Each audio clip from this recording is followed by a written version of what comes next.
السلام علیکم ورحمۃ اللہ وبرکاتہ۔ نحمدہ نصلی ونسلم علی حبیبہ الکریم، اما بعد فاعوذ باللہ من الشیطان الرجیم، بسم اللہ الرحمن الرحیم۔ ان اللہ وملائکتہ یصلون علی النبی یا ایھا الذین آمنوا صلوا علیہ وسلموا تسلیما۔ اللہم صل علی سیدنا وشفیعنا حبیبنا نبینا مولانا محمد وآلہ وبارک وسلم، صلاۃ و سلام علیک یا رسول اللہ صلی اللہ تعالی علیہ وسلم۔ غوث اعظم بمن بے سر و ساما مدد، قبلہ دی مدد کعبہ ایما مدد۔ آج انشاءاللہ تبارک و تعالی جنگ بدر کے اوپر بیان ہوگا۔ جنگ بدر یہ تاریخ اسلام کی پہلی جنگ ہے۔ یہ جنگ کیوں واقع ہوئی، اس کے تعلق سے تاریخ میں آتا ہے کہ حضرت عبداللہ ابن جہش رضی اللہ تعالیٰ عنہ کو اللہ کے پیارے نبی صلی اللہ تعالی علیہ وسلم نے 10-12 صاحب کے ساتھ مکہ شریف کے قریب ایک مقام پر نگرانی کے لیے بھیجا تھا۔ وہاں پر عمر ابن حضرمی کچھ ساتھیوں کے ساتھ پہنچا اور ان سے مسلمانوں کو اپنی جان کا خطرہ ہوا، تو وہاں پہ ایک لڑائی ہوئی اور عمر ابن حضرمی اس میں قتل ہو گیا۔ تو اہل مکہ کے دلوں کے اندر بدلے کی آگ سلگ رہی تھی، اور اسی درمیان میں ابو سفیان کا قافلہ جو ملک شام سے واپس ہو رہا تھا مکہ شریف کے لیے، اور ملک شام سے جو بھی قافلہ مکہ شریف کے لیے جاتا تو وہ مدینہ شریف کے قریب ہو کر گزرتا تھا۔ آقا علیہ الصلوۃ والسلام نے اپنے اصحاب سے کہا کہ اگر ہم ابو سفیان کے قافلے کو روک دیں تو مکے والے اس بات پر مجبور ہو جائیں گے کہ وہ ہمیں ذرا سی بات پر تکلیف نہ دے، کیونکہ مکے والے شرارت پر ہمیشہ کمر بستہ رہتے، اکثر مدینہ شریف کے قریب آ کر چراگاہوں پہ حملہ کرتے، مسلمانوں کے قافلوں کے اوپر حملے کرتے۔ تو آقا علیہ الصلوۃ والسلام نے کہا کہ اگر ہم ابو سفیان کا قافلہ روک دیں تو مکے والے صلح پر مجبور ہو جائیں گے، اور آئندہ پھر وہ ذرا سی بات پر ہمیں تکلیف نہیں دیں گے۔ 12 رمضان شریف کو 2 ہجری اللہ کے پیارے نبی صلی اللہ تعالی وسلم اپنے صحابہ کے ساتھ بہت عجلت میں، بہت جلدی، بہت ہی زیادہ عجلت میں مدینہ شریف سے نکلے۔ ادھر ابو سفیان کو خبر پہنچ گئی کہ آقا علیہ الصلوۃ والسلام اپنے اصحاب کے ساتھ قافلہ روکنے کے لیے آ رکھے ہیں، تو اس نے ایک قاصد مکہ شریف روانہ کر دیا۔ اس قاصد نے زمانہ جہالت کے مطابق بڑے ہی خطرناک انداز میں مکہ شریف میں خبر پھیلائی، اپنا گریبان پھاڑ لیا، اونٹ کے اوپر کھڑا ہو گیا اور کہتا ہے کہ مکے والوں، تمہارا قافلہ عنقریب لوٹ لیا جائے گا، اور مسلمان قافلے کے اوپر حملہ کرنے کے لیے بالکل تیار ہے۔ اس نے ایسا بھڑکایا کہ پورے مکے میں ایک جوش پیدا ہو گیا، اور پھر عمر ابن حضرمی کے قتل کا بدلہ، اس کی بھی آگ ان کے دلوں میں جل رہی تھی، تو کہا کہ ٹھیک ہے، اب ہم بالکل حملہ کر کے رہیں گے۔ انہوں نے اپنے کئی حلیف قبیلوں کو اپنے ساتھ ملا لیا۔ اس طرح سے مکہ شریف سے جو لوگ یعنی کفار قریش نکلے تو ان کی تعداد 1000 تھی، اور ان کا جو سردار تھا وہ عتبہ ابن ربیعہ تھا۔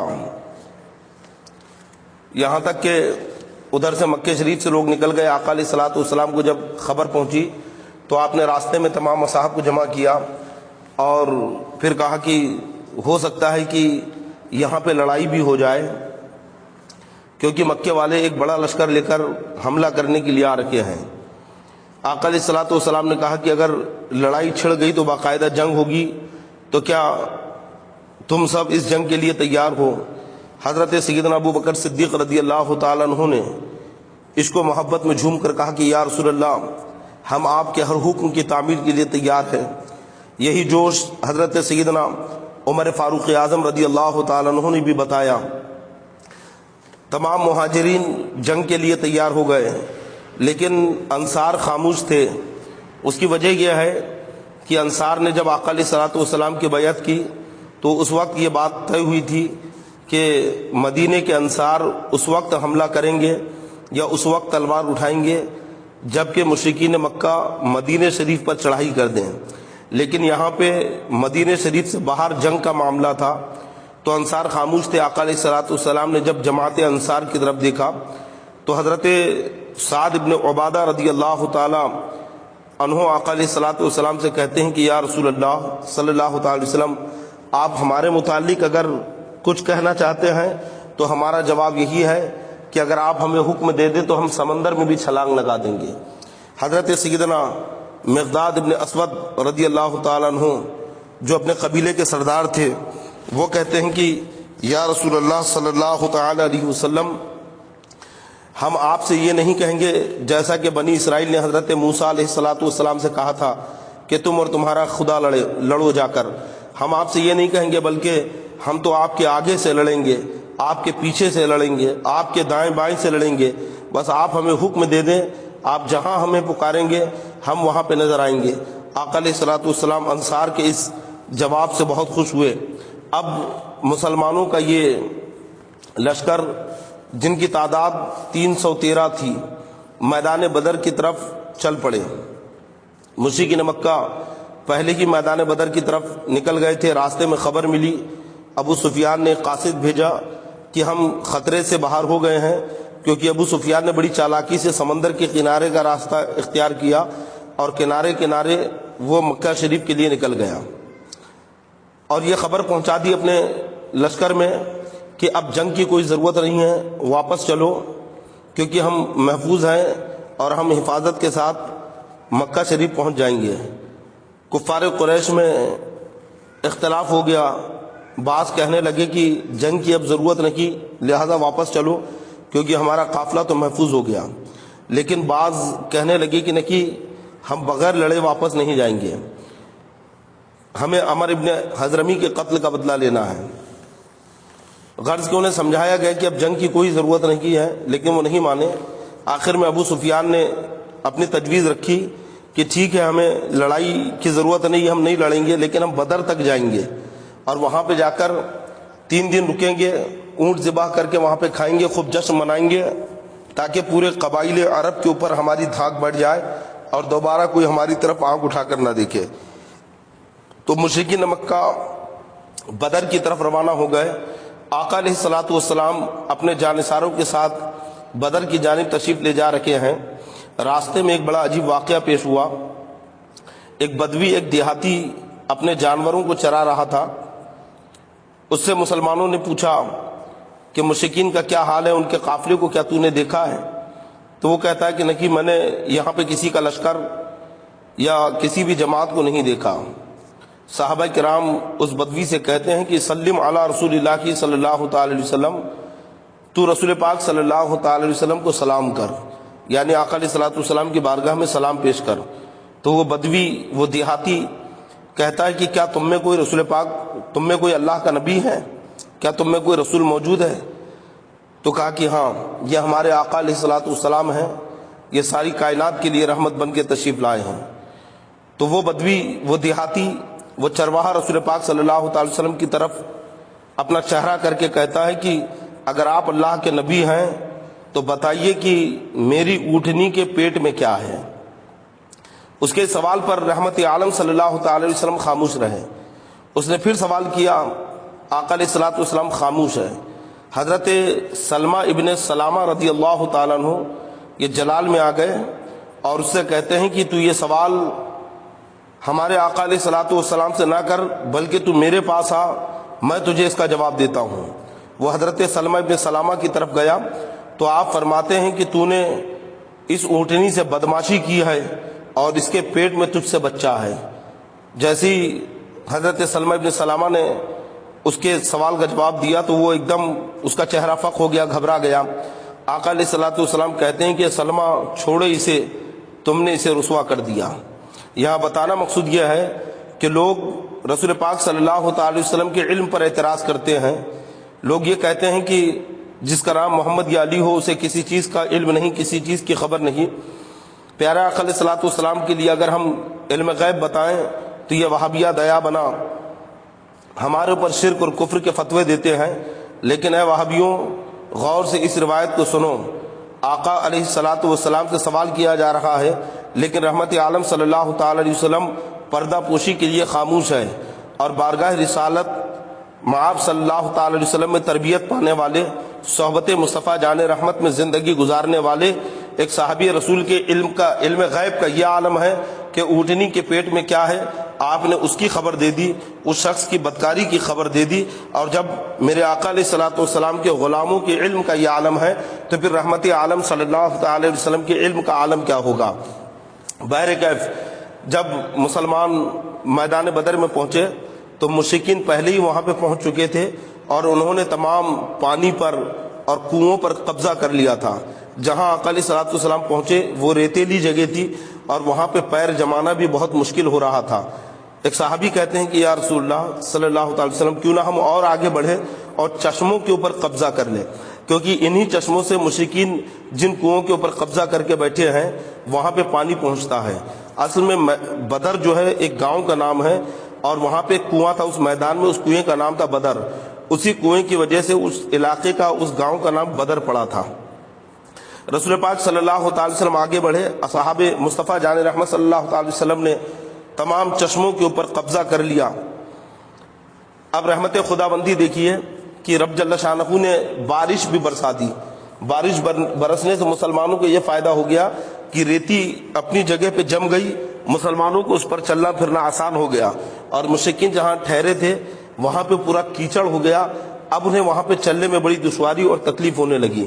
رسول پاک صلی اللہ تعالی وسلم نے 17 رمضان شریف کو جنگ بدر ہوئی، اس سے ایک شب یعنی شب میں، یعنی جنگ بدر جیسے کل ہے تو اس سے ایک دن قبل شب میں جو ہے آپ میدان بدر میں نکلے، آپ کے ہاتھ میں ایک چھڑی تھی، آپ میدان کا معائنہ کر رکھے ہیں، اور معائنہ کرتے ہوئے کہتے ہیں دائرہ بنا کر کہ یہاں پہ فلاں ابن فلاں مرے گا، یہاں پہ فلاں ابن فلاں مرے گا، یعنی ایک ایک مشرکین کا نام گناتے جا رکھے ہیں کہ فلاں یہاں مرے گا، فلاں یہاں مرے گا، نام لے لے کر آپ کہہ رہے ہیں کہ عتبہ یہاں مرے گا، ربیعہ یہاں مرے گا، شیبہ یہاں مرے گا، ولید یہاں مرے گا، امیہ ابن خلف یہاں مرے گا، ایک ایک کا نام آپ بتاتے جا رہے ہیں۔ صحابہ کرام کہتے ہیں کہ جب جنگ ختم ہوئی تھی تو بخدا آقا علیہ الصلوۃ والسلام نے جس شخص کے لیے جہاں نشاندہی کی تھی ہم نے اسے وہیں پہ مرا ہوا پایا۔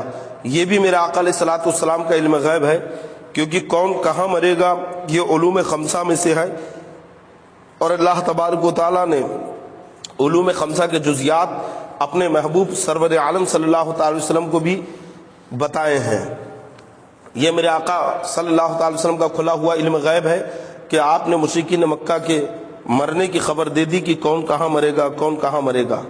جب دوسرا دن نکلا، جنگ بدر ایک بڑی طویل داستان ہے، لیکن میں بڑے اختصار کے ساتھ بتاتے ہوئے یہاں سے گزر رہا ہوں۔ جب صبح ہوئی اور صفیں بنائی جانے لگی، مشرکین مکہ سب بنا کر جنگ کے لیے تیار ہو گئے۔ ادھر آقا علیہ الصلوۃ والسلام اپنے اصحاب کو لے کر، جن کی تعداد 313 ہے، اور بتائیے مشرکین مکہ 1000 کی تعداد میں ہے، یعنی مسلمانوں سے 3 گنا زیادہ ان کا لشکر ہے۔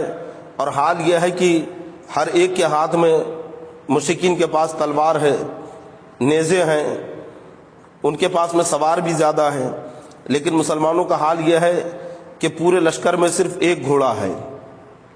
کچھ ہی لوگوں کے ہاتھ میں تلوار ہے، کچھ لوگوں کے ہاتھ میں نیزے ہیں، باقی صحابہ کرام خالی ہاتھ ہیں۔ کہ یا رسول اللہ صلی اللہ تعالی علیہ وسلم، ان کے ہاتھ میں تلوار ہے اور ہم خالی ہاتھ ہیں، یہ جنگ کیسے ہوگی؟ تو آقا علیہ الصلوۃ والسلام نے صحابہ کرام سے کہا کہ اپنے ہاتھوں میں لکڑیاں لے لو، قربان جائیے۔ کسی صحابی نے یہ اعتراض نہیں کیا کہ یا رسول اللہ صلی اللہ تعالی وسلم، جنگی نقطہ نظر سے یہ بالکل خلاف ہے کہ تلوار کا مقابلہ لکڑیوں سے کیا جائے، کیونکہ صحابہ کرام یہاں پہ ملک گیری کے لیے نہیں اترے تھے، یہاں پہ مال و دولت کے لیے نہیں لڑنے اترے تھے، بلکہ وہ تو اللہ اس کے نبی صلی اللہ تعالی وسلم کی محبت میں اترے تھے۔ اور جو محبت مصطفیٰ میں اترتا ہے میدان میں تو اس کی زبان پہ یہی ایک صدا ہوتی ہے، سلیب دار سکی دشت و کوثار سکی، جہاں بھی تم نے پکارا ہے جا نثار چلے، سنی جو بانگ جرستہ و قتل گاہ جفا، کفن بدوش اسیران زلف یار چلے۔ تمام صحابہ کرام ہاتھوں میں لکڑیاں لے کر میدان میں اتر گئے اور اس کے محبت میں جھوم کر بس یہی گنگنا رہے تھے، کروں تیرے نام پہ جاں فدا، نہ بس ایک جاں دو جہاں فدا، دو جہاں سے بھی نہ کی جی بھرا، کروں کیا کروڑوں جہاں نہ کی۔ آقا علیہ الصلوۃ والسلام نے تمام صحابہ کی سب بندی کی سب بنا رکھے ہیں۔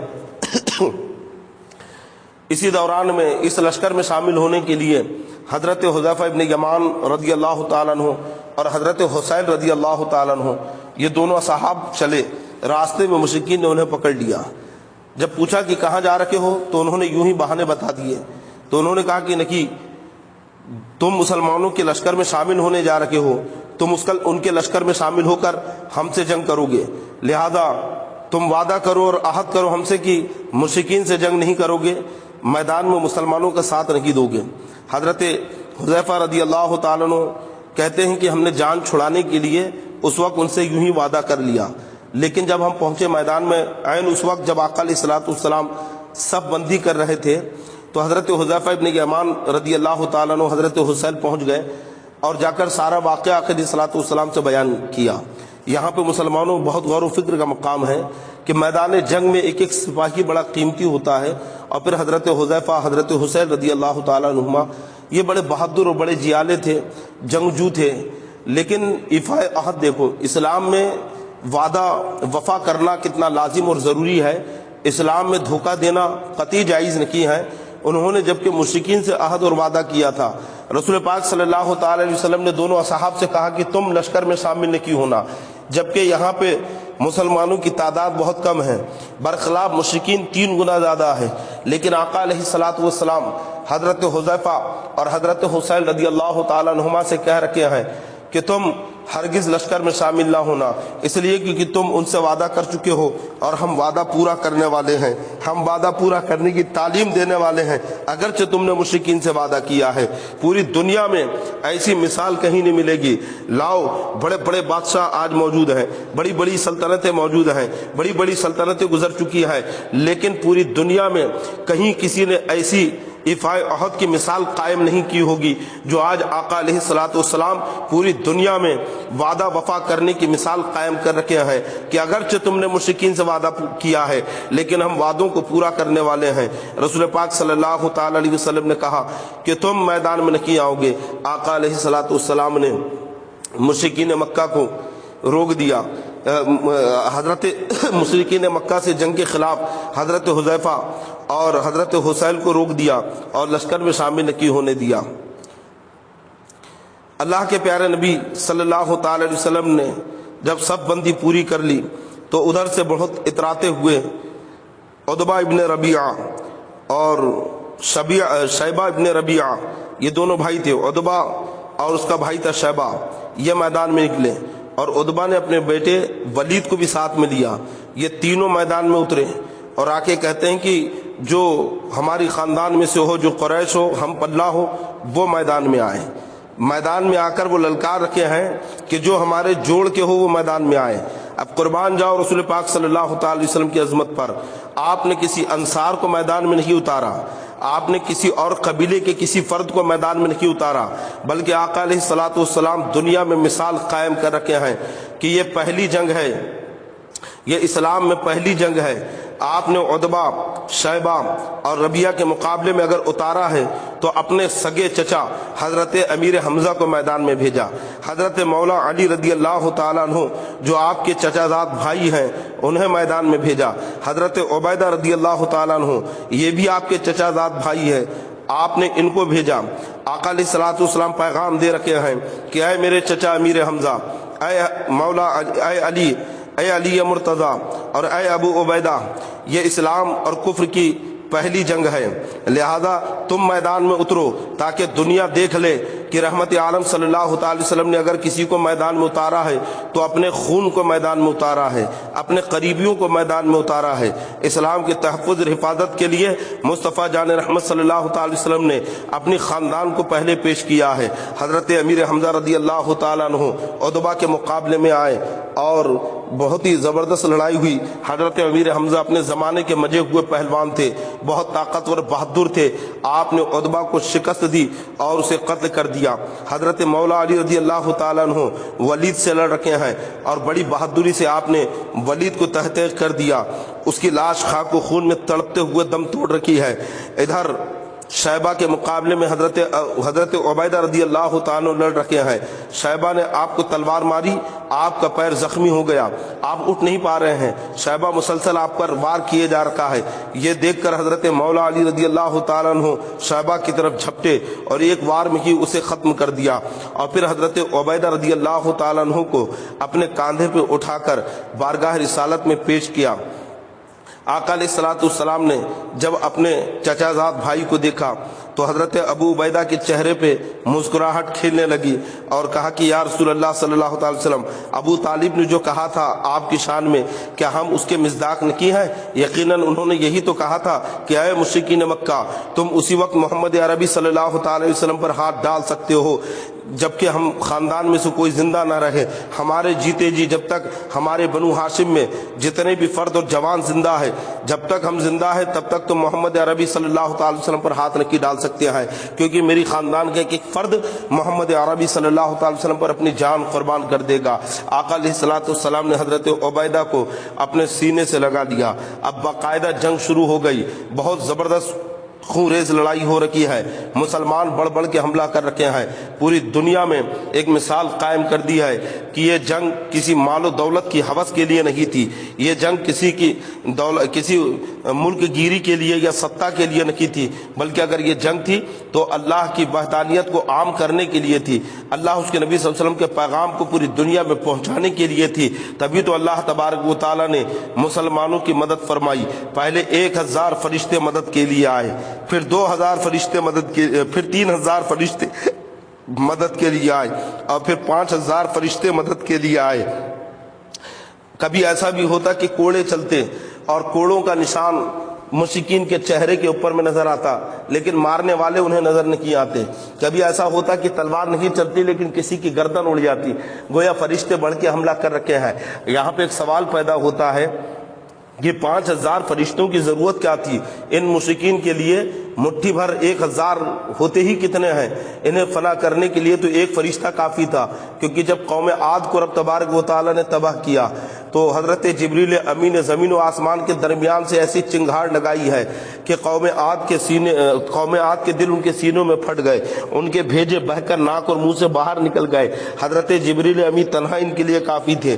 آخر 5000 فرشتے کیوں آئے؟ تو بزرگان دین فرماتے ہیں یقیناً ایک فرشتہ کی تمام مشرکین کے لیے کافی تھا، لیکن 5000 فرشتے آقا علیہ الصلوۃ والسلام کے اعزاز کے لیے بھیجے گئے ہیں۔ رسول پاک صلی اللہ علیہ وسلم کے احترام اور مقام مصطفیٰ کا ادب اور عظمت پوری دنیا کو بتانے کے لیے رب تبارک و تعالیٰ نے 5000 فرشتوں کا لشکر آقا علیہ الصلوۃ والسلام کے مدد کے لیے بھیجا ہے۔ رسول پاک صلی اللہ تعالی علیہ وسلم نے خوب رب کی بارگاہ میں گڑ گڑا کے دعائیں مانگی ہے۔ آپ کی چادر بار بار اپنے کاندھے سے سرک جاتی۔ حضرت صدیق اکبر نے چادر آپ کے کاندھے پہ رکھی اور کہا کہ یا رسول اللہ صلی اللہ تعالی علیہ وسلم اب بس کیجئے، یقیناً رب تبارک و تعالیٰ اپنا وعدہ پورا فرمائے گا، کیونکہ اللہ نے آپ سے فتح کا وعدہ کیا ہے اور یقیناً اللہ کی اپنا وعدہ پورا فرمائے گا۔ جنگ زوروں پر ہے، مسلمان پڑھ پڑھ کر اپنے جوہر دکھا رکھے ہیں، مشرکین مکہ بھی لڑ رکھے ہیں۔ حضرت سیدنا عبد الرحمن ابن عوف رضی اللہ تعالیٰ عنہ کہتے ہیں کہ میں میدان جنگ میں ہی تھا کہ 2 نوجوان بڑے خوبصورت چہرے والے اور بڑی کم ان کی عمر تھی، دونوں میرے دائیں بائیں آ گئے اور ایک دھیرے سے کہتا ہے کہ چچا ابو جہل کو پہچانتے ہو کون ہیں؟ تو حضرت عبد الرحمن ابن عوف رضی اللہ تعالیٰ عنہ کہتے ہیں کہ کیوں بیٹا تم ابو جہل کا پتہ کیوں پوچھ رہے ہو؟ تو دونوں بچے کہتے ہیں کہ آپ ضرور ہمیں بتائیے کہ ابو جہل کون ہے، اس لیے کیونکہ ہم نے قسم کھائی ہے کہ ابو جہل سے لڑیں گے یہاں تک کہ ہم اسے قتل کر دیں، نہیں تو لڑتے ہوئے ہم اپنی جان قربان کر دیں۔ حضرت عبد الرحمن بن عوف کہتے ہیں کہ ان کے جذبہ شہادت کے اوپر اور ان کا جوش دیکھ کر مجھے بڑی حیرت ہوئی۔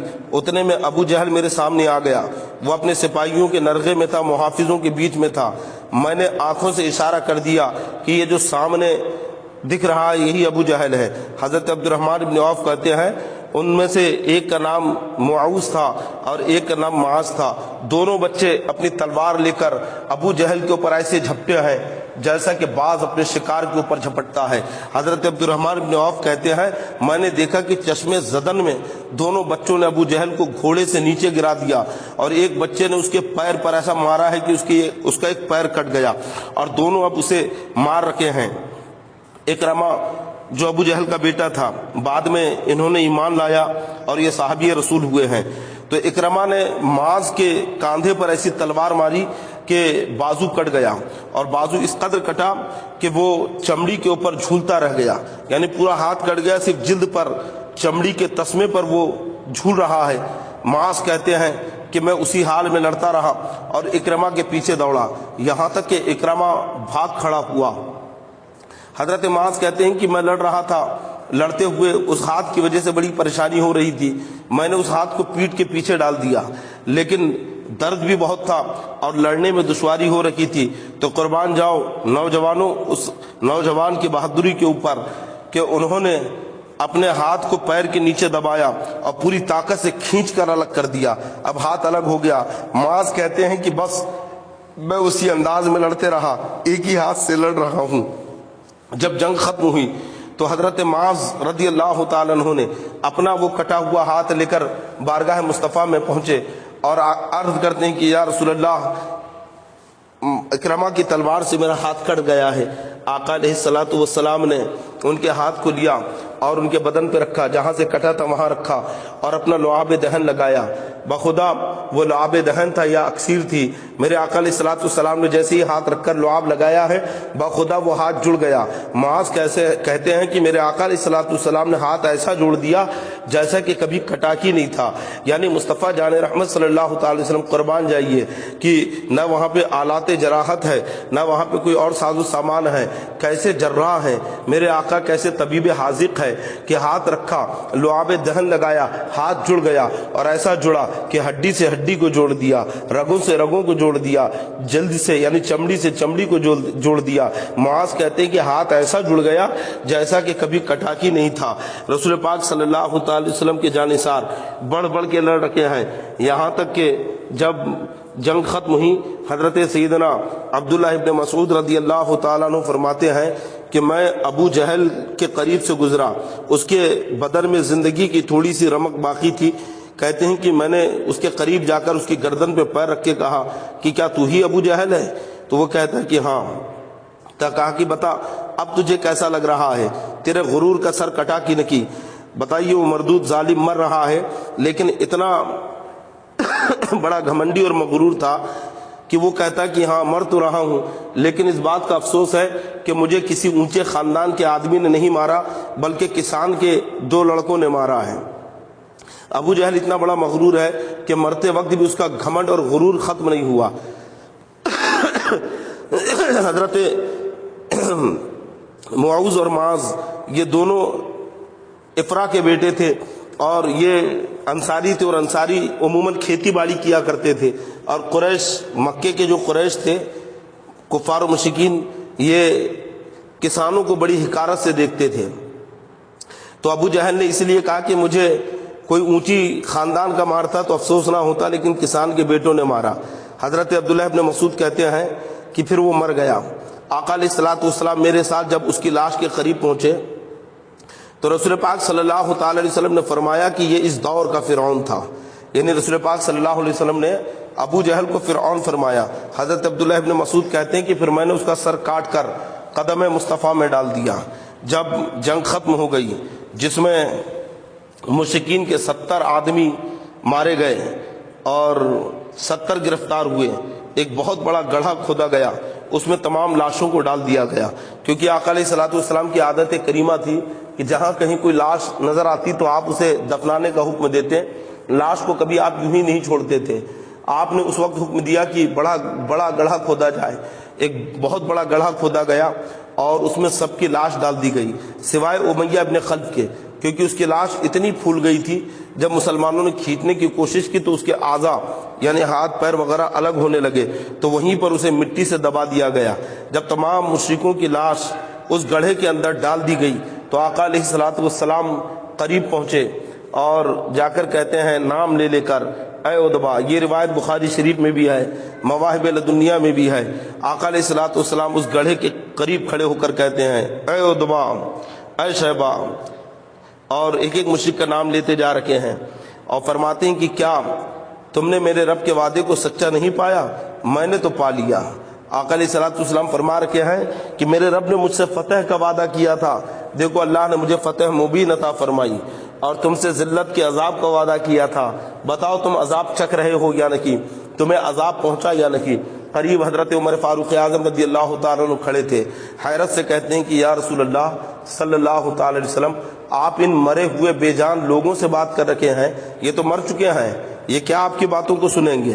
آقا علیہ السلام نے کہا کہ اے عمر، یہ یقیناً مر چکے ہیں لیکن زندوں سے زیادہ سننے کی صلاحیت رکھتے ہیں، یعنی زندہ جتنی باتیں نہیں سن سکتا ہے اتنی یہ مردے سن سکتے ہیں، ان کے اندر جواب کی صلاحیت و طاقت نہیں ہے۔ تو یہیں سے ہمیں مزاج ملا کہ مرنے کے بعد جب ابو جہل جیسا ظالم فرعون سن سکتا ہے، مرنے کے بعد جب عتبہ اور شیبہ جیسے مردود ظالم گستاخان رسول اور مشرکین مرنے کے بعد بھی کلام اور باتیں سن سکتے ہیں، اور جب آقا علیہ السلام کہہ رہے ہیں کہ زندوں سے زیادہ سنتے ہیں، تو جب مشرکین مرنے کے بعد سن سکتے ہیں تو پھر اللہ والوں کی سماعت کا عالم کیا ہوگا، خود آقا علیہ الصلوۃ والسلام کی سماعت کا عالم کیا ہوگا۔ تبھی تو اعلیٰ حضرت امام اہل سنت فاضل بریلوی رضی اللہ تعالیٰ عنہ ارشاد فرماتے ہیں، دور و نزدیک کے سننے والے وہ کان لالے کرامت پہ لاکھوں سلام۔ اس لیے تو قبرستان میں ہم جا کر باہر سے ہی دل میں کہتے ہیں السلام علیکم یا اہل القبور، ارے سلام کرتے وقت یہی تو عقیدہ اور نظریہ ہوتا ہے کہ یہ جتنے مردے ہیں، چاہے کوئی 100 سال پہلے دفن ہوا ہو، 200 سال پہلے دفن ہوا ہو یا ایک دن پہلے دفن ہوا ہو، جب ہم سلام کرتے ہیں تو یہ ہمارے سلاموں کو سنتے ہیں اور اپنی قبروں سے جواب بھی دیتے ہیں۔ یہیں سے مزاج مل گیا کہ جب مشرکین کے مردے مرنے کے بعد سن سکتے ہیں تو غوث اعظم رضی اللہ تعالیٰ عنہ کی سماعت کا عالم کیا ہوگا، غریب نواز رضی اللہ تعالیٰ عنہ کے سننے کا عالم کیا ہوگا، اللہ والوں کی سماعت کا عالم کیا ہوگا۔ اس لیے تو ہم اپنے مشکل وقت میں ان اولیاء کرام کو پکارتے ہیں اور بارگاہ خداوندی میں ان کا وسیلہ لیتے ہیں۔ جب جنگ ختم ہو گئی تو اللہ کے پیارے نبی صلی اللہ تعالی وسلم اپنے تمام جانثاروں کے ساتھ مکہ شریف میں داخل ہوئے، بہت زوردار تمام مسلمانوں کا استقبال کیا گیا۔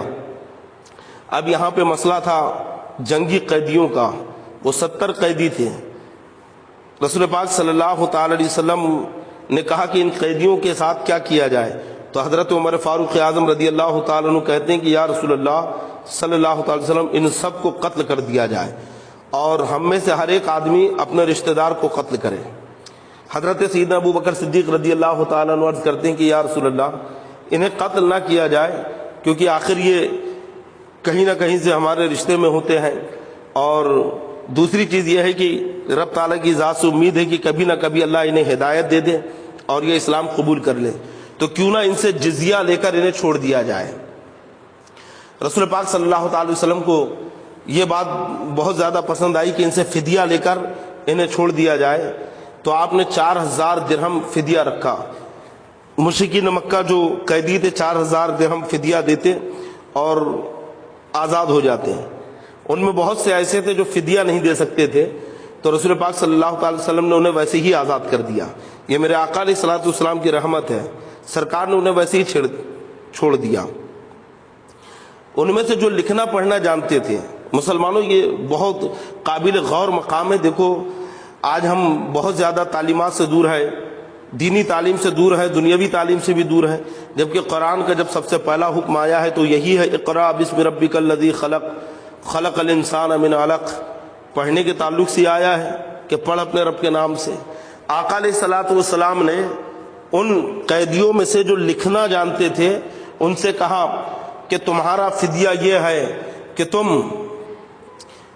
مدینہ شریف کے میں جو مسلمان ہیں تو تم میں سے ہر ایک آدمی 10 لوگوں کو لکھنا سکھائے، یعنی 10 مسلمان کے بچوں کو ایک آدمی لکھنا سکھائے، یہی تمہارا فدیہ ہے۔ کتنا بہترین اور پیارا فدیہ آقا علیہ الصلوۃ والسلام نے مقرر فرمایا اور پوری دنیا کو ایک پیغام دے دیا کہ تعلیم حاصل کرو، علم حاصل کرو، جس ذریعے سے ہو۔ آقا علیہ الصلوۃ والسلام نے فدیہ ان سے یہ مقرر کیا کہ 10 جو ہے تو بچے تم انہیں لکھنا سکھاؤ۔ یہ میرے آقا علیہ الصلوۃ والسلام کی ایک طرح سے خصوصیات میں سے ہے، ورنہ آج اگر کوئی وہابی دیوبندی ہے نا، جبکہ ہمارے علماء اہل سنت یہی کہتے ہیں کہ اپنے بچوں کو بدعقیدوں، بددینوں، بد مذہبوں کے پاس تعلیم نہ دلاؤ۔ ہو سکتا ہے کہ کوئی بدعقیدہ یہ روایت پیش کر دے کہ سرکار نے بھی تو مشرکین مکہ سے اپنے بچوں کو تعلیم دلوائی تھی، انہیں لکھنا سکھایا تھا، تو وہ اس زمانے کی بات تھی، اس دور کی بات تھی، اور آقا علیہ الصلوۃ والسلام نے یہ کام اپنی نگرانی میں کیا تھا۔ آج کے دور میں کوئی وہ دلیل پیش کرے تو یہ معتبر نہیں ہوگی۔ یقیناً اس دور میں اپنی اولاد کو کسی بھی بدعقیدے، بد مذہب، بد دین، گستاخان رسول سے تعلیم دلوانا یہ سخت حرام ہے۔ مسلمانوں کو چاہیے کہ اپنے بچوں کی تعلیم کے لیے سنی صحیح العقیدہ اساتذہ کا انتظام کریں۔ یہاں پہ تعلیم کی اہمیت ضرور معلوم ہوتی ہے کہ رسول پاک صلی اللہ تعالی وسلم نے ہر ایک آدمی کے ذمے 10 بچوں کو رکھا کہ انہیں لکھنا سکھاؤ، یہی تمہارا فدیہ ہے۔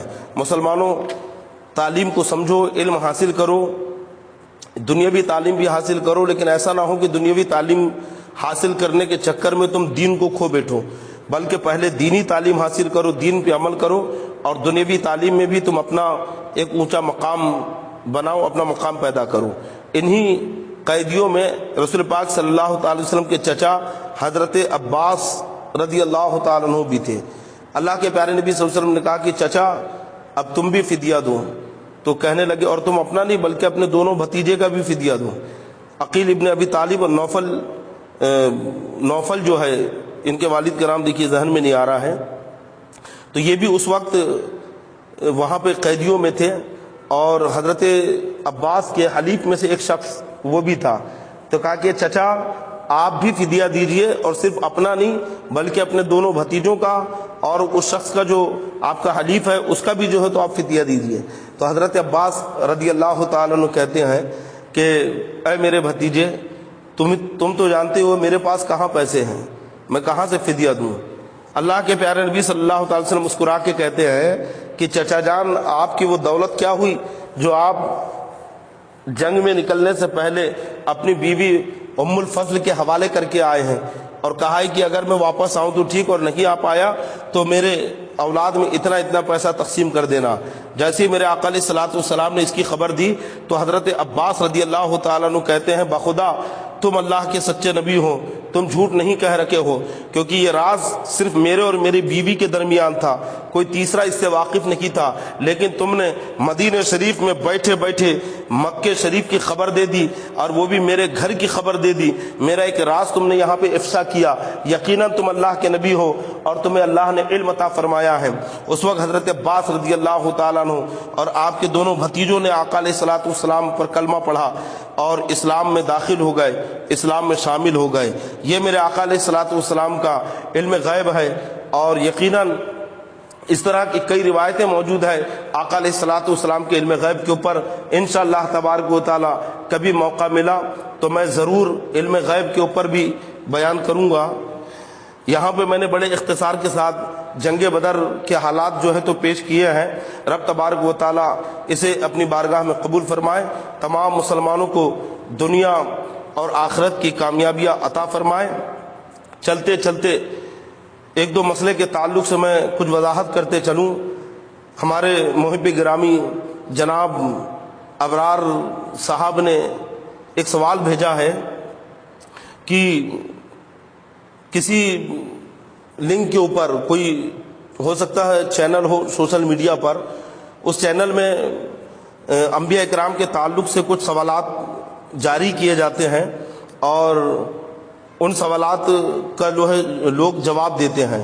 تو انہوں نے سوال یہ کیا ہے کہ انبیاء کرام کے نام جو لکھے جا رکھے ہیں تو وہ جیسے حضرت موسیٰ علیہ السلام، حضرت عیسیٰ علیہ السلام، حضرت سلیمان علیہ السلام، اور پھر آقا علیہ الصلوۃ والسلام کا جو نام لکھا جا رکھا ہے، تو چینل چلانے والے انبیاء کرام کے نام کے آگے شارٹ میں درود پاک لکھ رہے ہیں. جیسے موسیٰ علیہ السلام ہے تو علیہ السلام نہ لکھ کر صرف عین لکھ دے رہے ہیں، اور ایسی آقا علیہ الصلوۃ والسلام کے نام کے آگے صرف سواد لکھ رہے ہیں، یا صرف سواد لام عین میم لکھ دے رہے ہیں، یعنی شارٹ میں درود پاک لکھ رہے ہیں.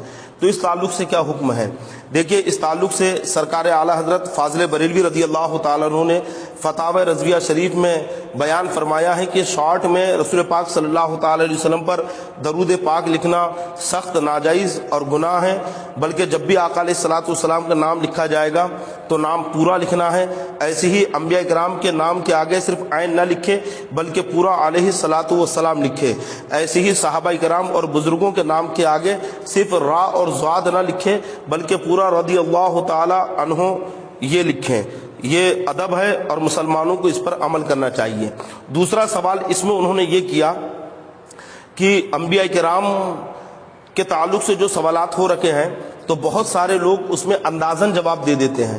تو اندازاً جواب دے سکتے ہیں یا نہیں دے سکتے ہیں؟ یعنی اندازہ جواب دے دیا کہ اگر صحیح ہوا تو ٹھیک، ورنہ اگر غلط ہوا تو صحیح جواب تو معلوم ہو ہی جائے گا. تو دیکھیے، معاملہ انبیاء کرام کا ہے. ویسے تو کسی بھی معاملے میں بغیر علم کے کوئی جواب نہیں دینا چاہیے.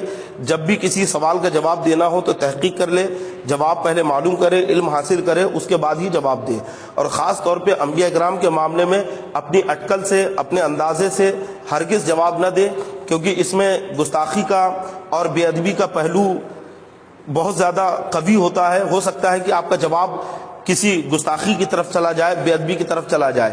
مثال کے طور پہ میں آپ کو بتاؤں کہ کچھ مہینوں پہلے ایک صاحب نے مجھ سے سوال کیا تھا کہ کوئی ایک شو آتا ہے ٹی وی کے اوپر KBC کر کے، یعنی کروڑ پتی کر کے کوئی سیریل آتا ہے، اس میں سوالات ہوتے ہیں اور جواب دینا پڑتا ہے. تو سائل نے، یعنی سوال کرنے والے نے، اس میں جواب دیا تھا اور 4 آپشن اس کے اندر میں ہوتے ہیں. تو اس میں سوال یہ تھا کہ ان میں سے کون نبی نکی ہیں، اور 4 بزرگوں کے نام تھے. ان میں سے 2 نام تو میرے ذہن میں ہیں. ایک حضرت جبریل علیہ السلام کا نام تھا، ایک حضرت موسیٰ علیہ السلام کا نام تھا، اور اسی طرح سے 2 نام اور تھے. لیکن جو 3 نام تھے وہ نبیوں کے نام نہیں تھے، اور صرف ایک ہی نام تھا، وہ حضرت موسیٰ علیہ السلام کا نام تھا، یعنی نبیوں میں، انبیاء کرام میں سے. اب سائل کا سوال کیا ہے، غور سے سنیے. سوال یہ کر رہا ہے کہ ان میں سے کون نبی نکی ہیں. تو جواب دینے والے نے حضرت موسیٰ علیہ السلام کا نام لے لیا، اپنے اندازے سے نام لے لیا. ہو سکتا ہے کہ سوال نہیں سمجھ پایا ہو. تو اس نے جب نام یہ لیا کہ کون نبی نہیں ہے تو حضرت موسیٰ علیہ السلام کا نام لے لیا. تو گویا یہاں پہ اس نے اپنی اٹکل اور اپنی مرضی سے جواب دیا، اپنے اندازے سے جواب دیا. تو دیکھیے، حضرت موسیٰ علیہ الصلوۃ والسلام کی نبوت کا انکار کیا کہ نہیں؟ اور موسیٰ علیہ السلام کی نبوت کا انکار کرنا کفر ہے. اچھا، خاص بات یہ کہ جواب دینے والا کوئی مسلمان ہی بیٹھا تھا. بڑے تعجب کی بات ہے کہ بھئی مسلمان ہو کر اسے یہ بھی نہیں پتا کہ حضرت موسیٰ علیہ الصلوۃ والسلام یہ نبی ہیں، حضرت جبریل علیہ السلام یہ فرشتے ہیں، جبکہ قوم کے بچے یہ جواب دے سکتے ہیں. لیکن ہو سکتا ہے جب آدمی خوب زیادہ دنیاوی تعلیم حاصل کر لیتا ہے تو دین کی طرف سے رجحان خود بخود کم ہوتا ہے. تو دیکھیے، اس کے اندازے کے جواب نے اسے ایمان سے دور کر دیا، موسیٰ علیہ السلام کی نبوت کا انکار کر دیا. اس لیے انبیاء کرام کے تعلق سے جب بھی کوئی سوال پوچھے جائیں تو ہرگز اپنی اٹکل سے، اپنے اندازے کی بنیاد پر جواب نہ دے، بلکہ سوال کسی عالم دین کے پاس، سنی صحیح عقیدہ عالم کے پاس پیش کرے، ان سے جواب لے، اس کے بعد اس جواب کو آگے بڑھائے. اپنی مرضی سے شریعت میں کسی بھی معاملے میں کوئی دخل اندازی نہ کرے. جیسے کہ ابھی یہ جو ارطغرل غازی کے اوپر چل رہا ہے، اور اس کے اوپر الحمدللہ میں نے بھی جو ہے تو اپنا ایک بیان اس کے اوپر کیا اور بتایا کہ بھائی یہ چیزیں نہیں ہونی چاہیے، نہیں دیکھنا چاہیے، کیونکہ بزرگوں کے اوپر ایپیسوڈ وغیرہ نہیں بن سکتے. لیکن پتہ نہیں کیا ہے نوجوانوں کے ذہنوں میں کہ وہ اس سیریل کو، اس دھاراواہک کو، یا پھر اس ایپیسوڈ کو جو پکچر بنی ہوئی ہے ارطغرل غازی کے اوپر، اسے بہت متبرک سمجھ رہے ہیں معاذ اللہ، اور بڑے احترام سے جو ہے تو اس کو دیکھ رکھے ہیں. دیکھیے، ہرگز کوئی بھی فلم، کوئی بھی سیریل یہ بالکل جائز نہیں ہو سکتا ہے. اور کوئی بھی دھاراواہک ہو، کوئی بھی سیریل اگر کسی شخصیت پر یا تاریخ پر بنتا ہے تو وہ 100% 100% تاریخ نہیں ہوتی ہے، بلکہ جو پروڈیوسر ہوتے ہیں، جو ڈائریکٹر ہوتے ہیں، وہ اپنی مرضی ضرور اس کے اندر داخل کرتے ہیں اور وہ اپنی مرضی کے مطابق سیریل بناتے ہیں، نہ کہ تاریخ کے مطابق بناتے ہیں۔ تو لہذا نوجوانوں، ہرگز تم اپنے بزرگوں کی تاریخ فلموں میں دیکھ کر یا ٹی وی یا سیریل میں دیکھ کر نہ سیکھو۔ اگر تاریخ سیکھنا ہے تو علماء اہل سنت کی صحبت اختیار کرو۔ اگر تاریخ آپ کو جاننا ہے تو کتابیں پڑھو، کتابوں کا مطالعہ کرو۔ میں بار بار گزارش کروں گا نوجوانوں سے کہ موبائل سے دل لگانا چھوڑ دے، موبائل کو ہاتھوں میں تھامنا چھوڑ دے، کتابوں کو ہاتھوں میں اٹھائے، کتابوں سے دل لگائے، کتابوں سے محبت کرے، کیونکہ بہترین اگر کوئی دوست اور ساتھی ہے تو وہ کتابیں ہیں۔ کتابوں سے دوستی کرو، علماء اہل سنت کی کتابیں پڑھو، مطالعے کی عادت ڈالو، اور یہ رات رات تک موبائل کا استعمال کرنا بند کر دو، کیونکہ موبائل کا استعمال تمہارے ذہنوں کو تباہ کر رہا ہے، تمہاری سوچوں کو تباہ کر رہا ہے، تمہاری آنکھوں کی بینائی اور روشنی کو یہ موبائل تباہ کر رہا ہے۔ اور موبائل کے سدھا نقصانات ہیں جو آپ کے اوپر آیا ہے، مجھ سے زیادہ اس کے کیا نقصان ہیں وہ آپ لوگ خود جانتے ہیں، استعمال کرنے والا خود جانتا ہے کہ موبائل کے نقصانات کیا ہے۔ اس کے برعکس کتابوں کے فائدے کیا ہیں یہ آپ خود محسوس کرو گے جبکہ آپ خود کتاب کا مطالعہ کرنا شروع کر دو گے۔ خدا کے لیے دینی کتابوں کا مطالعہ کرو، علماء اہل سنت کی کتابیں پڑھو، اسی میں دنیا اور آخرت کی بھلائی ہے۔ رب تبارک و تعالی ہم تمام کو گناہوں سے بچائے، نیکیوں کی توفیق عطا فرمائے۔ السلام علیکم ورحمۃ اللہ وبرکاتہ۔